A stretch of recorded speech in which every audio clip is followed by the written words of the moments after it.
Bonjour à tous et bienvenue sur ma chaîne, j'espère que vous allez bien. Dans cette vidéo, je vous partage deux sortes de macarons. Pour la première sorte, ça sera une ganache vanille avec un cœur spéculoos. Et pour la deuxième, ça sera des macarons à la framboise au cœur framboise. Je vous invite donc à rester avec moi jusqu'à la fin de la vidéo pour voir les étapes, ainsi que les choses à faire et à ne pas faire pour les réussir. On va donc commencer par réaliser les coques macarons. Pour ça, vous allez avoir besoin de 150 g d'amandes en poudre, 150 g de sucre glace, 150 g de sucre en poudre, 110 g de blanc d'œuf vieilli, c'est-à-dire séparer les jaunes des blancs et les réserver au frais de 1 à 3 jours. Et si vous voulez colorer les coques, il vous faudra du colorant alimentaire en poudre. Vous pouvez en trouver chez Cultura, c'est la marque Scrap Cooking. Donc ici, dans un premier temps, on va mettre les blancs et le sucre en poudre de côté. Pour avoir des macarons lisses et bien brillants, on va venir mixer les amandes avec le sucre glace. Il vous est possible ici de le passer seulement dans une passoire fine. Donc l'important c'est d'avoir une poudre bien fine et d'éliminer les grumeaux. Donc moi pour être sûr je préfère passer l'ensemble d'abord dans mon robot. Pas trop longtemps pour ne pas chauffer les amandes.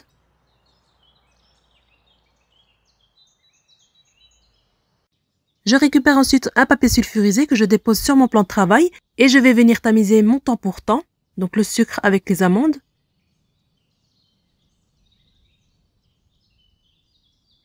Voilà, donc ensuite je récupère mes blancs d'œufs. Je les ai sortis du frigo 1 heure avant de les utiliser, pour qu'ils puissent bien monter. Je les verse dans le bol de mon robot et je vais ajouter une petite pincée de sel. Et on va commencer à monter nos blancs d'œufs.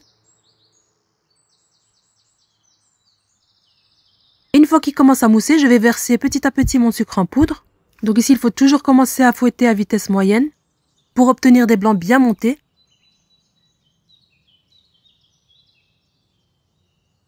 Au bout de 5 minutes environ, on va venir maintenant verser la deuxième partie de sucre. Et lorsque vos blancs sont bien montés, on verse ensuite la dernière partie et on les sert à vitesse maximale.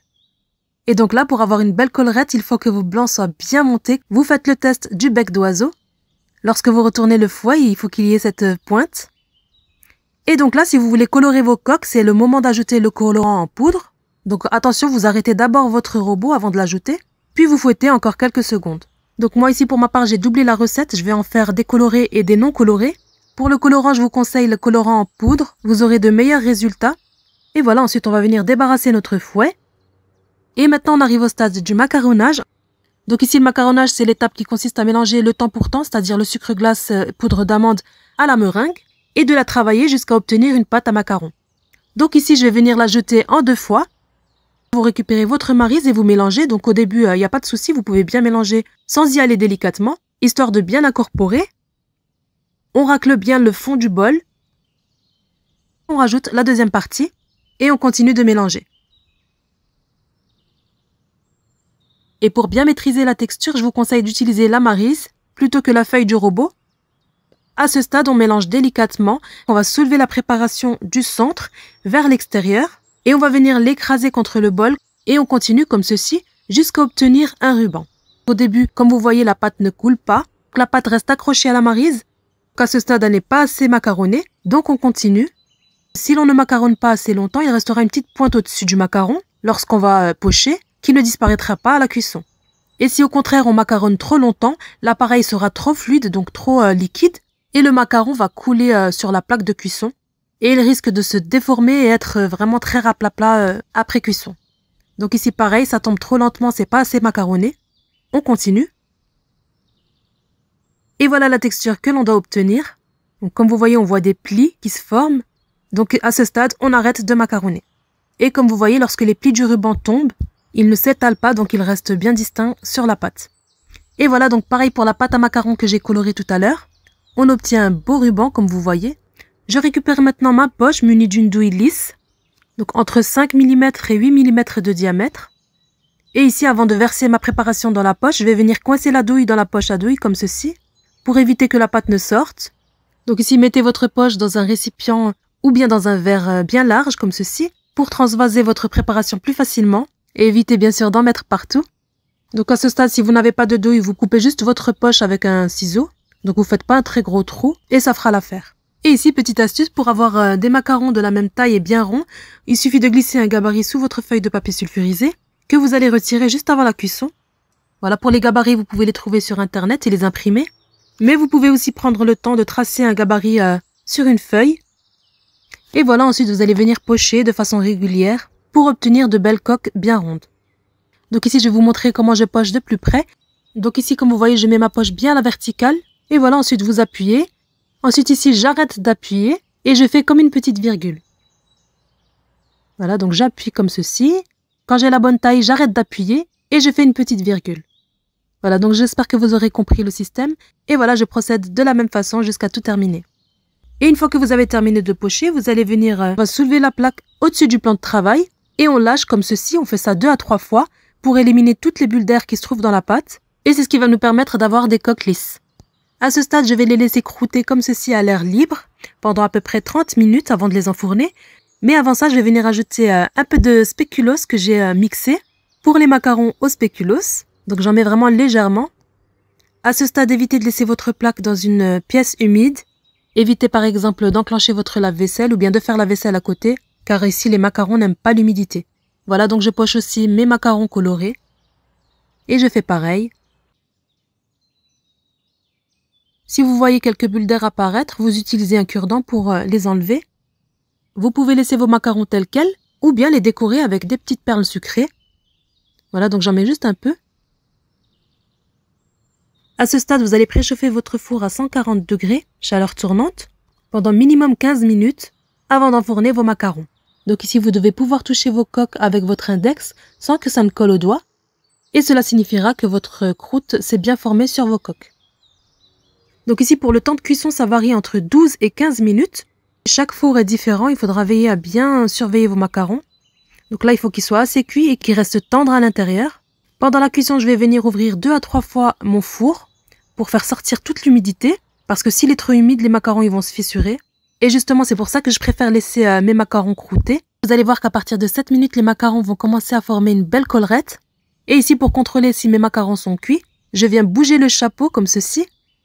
S'il bouge, je poursuis encore un peu la cuisson.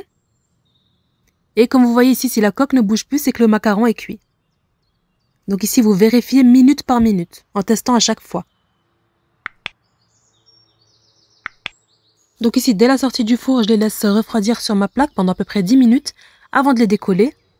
Mais attention, si vous essayez de les décoller à chaud, vous pourriez croire que votre macaron manque de cuisson.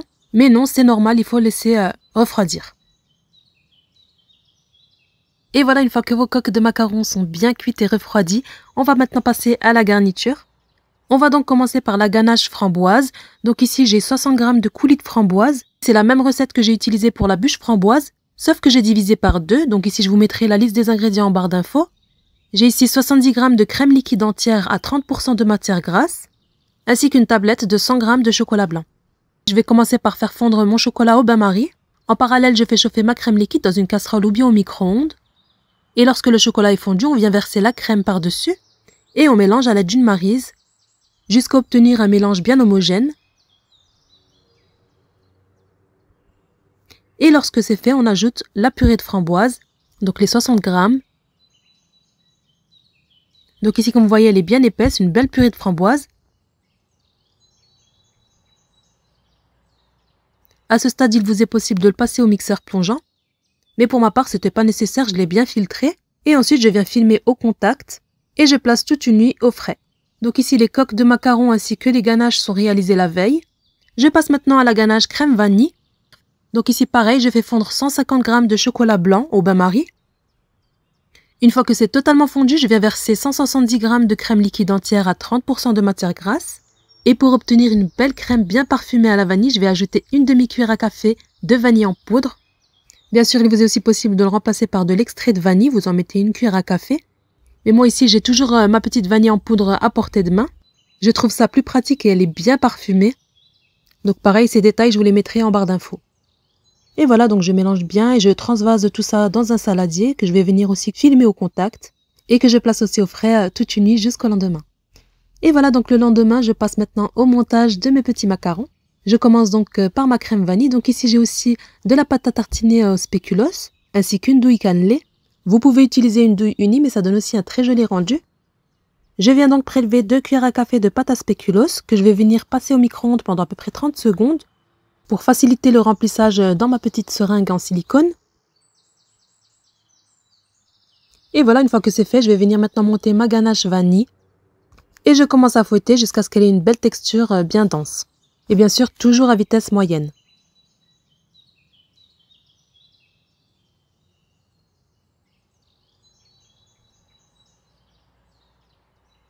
Au bout de quelques minutes, on obtient une belle ganache bien onctueuse. Je la transfère dans ma poche et je réserve au frais.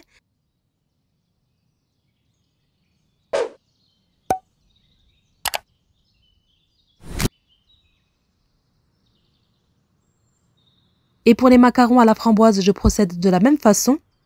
Je remplis ma seringue en silicone de coulis framboise. Et ici pareil, je vais venir transvaser la ganache et je vais venir la monter à vitesse moyenne. Comme tout à l'heure, je la place dans ma poche à douille et je réserve au frais.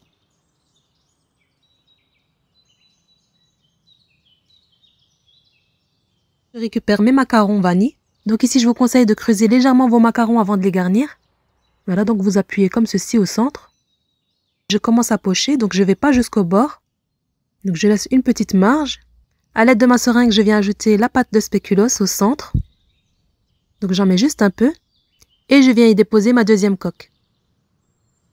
Sachez qu'après cuisson des macarons, une fois que c'est totalement refroidi, vous pouvez les conserver avant de les garnir. Donc à ce moment-là, vous les placez dans une boîte hermétique, bien fermée et au réfrigérateur pendant à peu près une semaine. Une fois vos macarons garnis, vous les placez au réfrigérateur et vous les consommez dans les 3 jours s'il en reste encore. Mettez-les dans un récipient hermétique, ils n'en seront que meilleurs et bien moelleux. Sortez-les du réfrigérateur 10 minutes avant de les servir. Des délicieux macarons craquants à l'extérieur et moelleux à l'intérieur, avec une garniture onctueuse.